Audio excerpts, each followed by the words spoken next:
Hello, this is Brother Cliff with the Free Church Network, and I'm going to talk to you today about having a good conscience and what that really means. Now, this is something that's really pretty much never spoken of in evangelical churches that I know of. A good conscience is a conscience that is free of sin. And it's very possible to have. You can have a conscience that is free of sin. And we can see that right here. Now, let's look into Timothy. I was reading Timothy, and I see it all over the place in here. For some reason, it's ignored by churches. But it says here,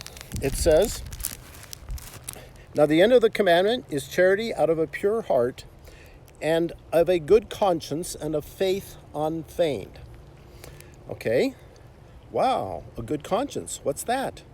Love out of a pure heart and faith unpretended or feigned or faked.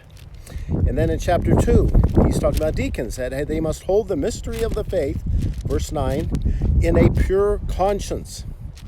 Let these first be proved, and let them also use the office of a deacon, being found blameless.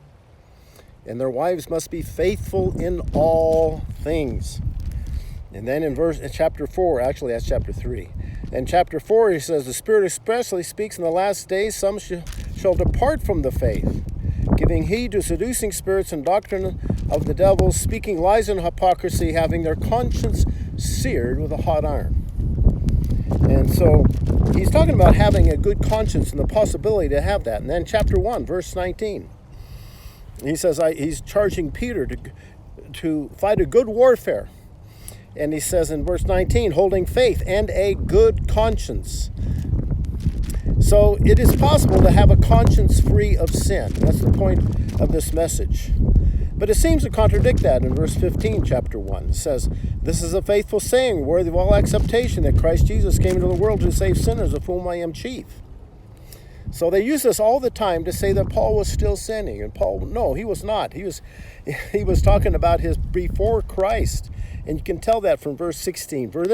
Howbeit for this cause I obtained mercy, that in me first Jesus Christ I might show forth all long suffering for a pattern to them which should hereafter believe unto him to life everlasting. You see, so the Lord was patient with him, long suffering. And he's being patient with you, that you'll produce the fruits of holiness and walk in a pure and a holy conscience. The sin that you have committed was the sins of the past, and it should be there. It should be buried, and you should be walking in newness of life.